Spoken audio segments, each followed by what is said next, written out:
On this episode of Unjaded, I am answering a listener question that came in about the not self theme in human design.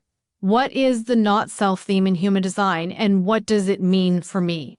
So you're going to want to have your human design chart handy as you listen into this episode, or at least understand or know your human design type.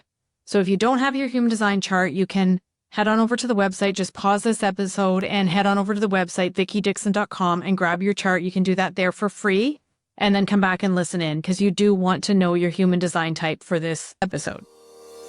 Welcome to Unjaded. I'm your host, Vicky Dixon. This is a podcast with a human design spin on building the life, the relationships, and the business that you were made for. Let's dive in.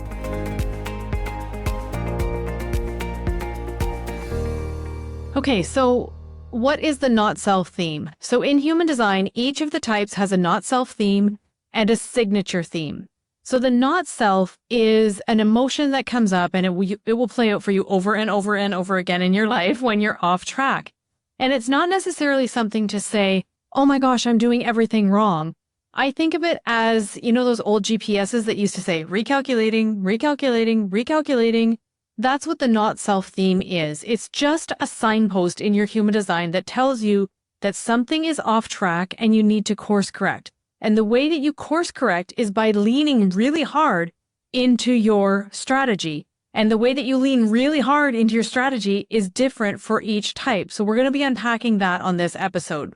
So let's start with generators because they make up the largest part of the population. Generators and manifesting generators.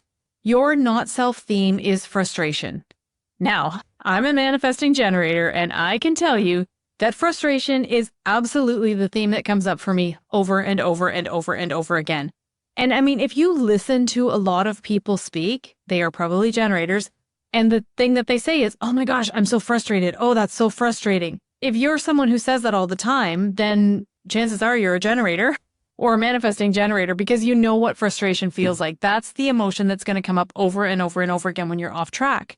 And what gets us off track is that we don't start things from the right place. So we don't start things from our ability, our need to respond. Maybe we try to initiate something. Maybe we try to get something started without leaning into our sacral authority. So if you are a generator, a manifesting generator, you have a defined sacral, and that sacral is creative life force, workforce energy. And it is like a magnet to the things that are right for you. It will absolutely magnetize the right people, places, and experiences to you if you allow it to.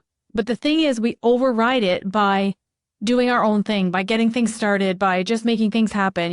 Nike, go out, just do it, all of those things. So when you are feeling frustrated and off track, it's oftentimes because you haven't honored that sacral response. So the thing that is going to bring you to your signature theme, which is actually satisfaction, is going to be to lean hard into your sacral response. Is going to be to set aside those things that are frustrating you for a little while, even though you've got a whole bunch of conditioning around quitting things too early. You're going to give yourself a pass and you're going to set aside those things for now that are frustrating you. Because you know that perhaps you didn't start them from the right place. You didn't have that sacral pull towards them. You just thought it was something that you had to get done. You just committed to something and somebody's got a deadline for you and you feel like you would be out of integrity if you didn't hit that deadline, but there is no energy in it for you at all. So how can you set that aside and instead lean into your sacral and let your sacral guide you to the next step? And as a generator type, so a generator or manifesting generator, we have to trust that the universe will give us things to respond to because it always does. The universe wants to conspire with us absolutely all the time. I always think of my sacral. It's like there's this magnet with this big, big, big chain on it that is just like literally going to the experiences that are absolutely right for me. I'm having a sacral pull to the things that are right for me, and I'm not having a sacral pull to the things that are wrong for me. So how can you lean into what lights up your sacral? Because when you are completely lit up for an experience, when you love the work that you do, you're lit up in your life and you will light up the other people in your life. You magnetize other people to you because you have this big, beautiful aura. And when you're satisfied, you know how that feels in your body? You know how you can work on something that you're so excited about? It is a passion project and you just love every minute of the work you're doing, and you could forget to eat, you could forget to sleep, you could forget to do anything for the whole day. You're so lit up about this thing and you feel completely satisfied. And then you get into bed at night and your head hits the pillow and you're out like a light. And when you get up the next morning, you're not drained because you've worked late on something that you love. You have a whole new load of energy. You're energized again for the thing. That's how we should be feeling as generators and manifesting generators. We should be feeling completely and totally satisfied because it's contagious. It's really important as a generator type that you feel good as you go throughout your day. And you can't feel good if you're feeling frustrated and burnt out and tired. So how can you allow yourself to surrender to things to respond to? If you are stuck in that not self theme of frustration, how can you instead step into allowing yourself to respond to something that the universe sends your way so that you can have that feeling of satisfaction? Projectors. So projectors make up about 20% of the population, and your not self theme is bitterness. Now, some of the projectors that I work with, they hear this word bitter and they're like, oh, I don't really like that word. But then I say resentful and they're like, oh, that lands for me. So if you're a projector and you're feeling bitter or resentful of the people in your life, the work you have to do, anything that's coming up for you, then that's a clue for you that you're off track. So again, your GPS is saying recalculating, recalculating, recalculating. And what you are being asked to do is to rest. So for you, it's not about doing something that lights you up. It's not about getting into a project that you feel really passionate about. For you, it is getting into restorative rest.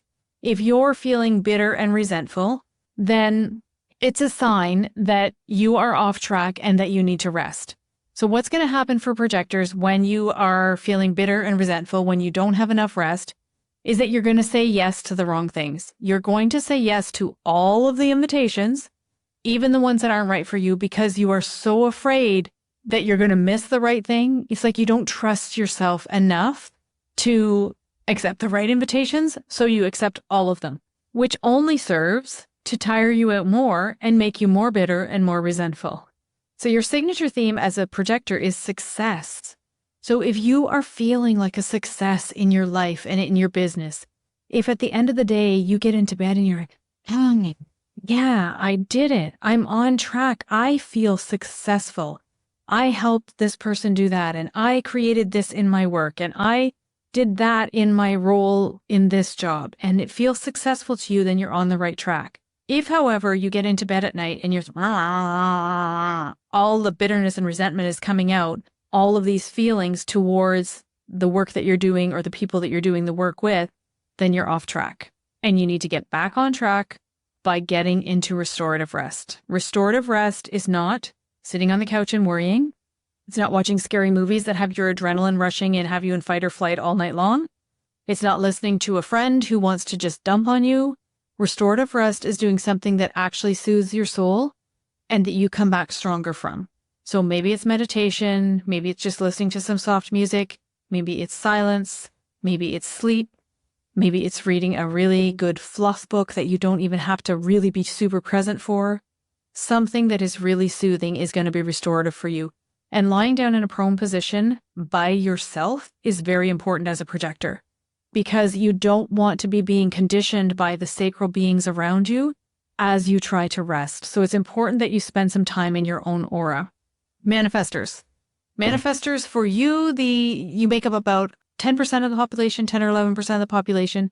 And for you, the not self theme is anger. So you are going to experience bursts of anger and maybe even feel angry a lot of the time. I know that I have a manifestor in my life. He didn't know that he was a manifestor for his whole life. And if you were to describe him, you would describe him as an angry man. But I believe it's because his entire life, he's never leaned into his design.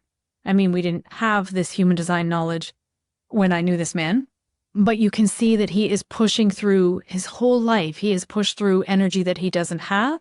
And as a manifestor, it has made him very, very angry.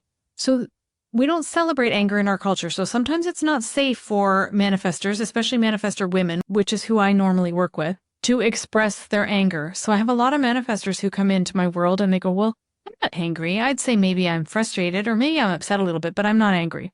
And then I have other women I work with who are like, oh my God, I have been so ashamed of my anger for my whole life. So if you're a manifestor, anger is a sign for you that you're off track. And again, it's not that there's something wrong with you. It's not that you're doing something wrong. It is your GPS saying, recalculating, recalculating, recalculating.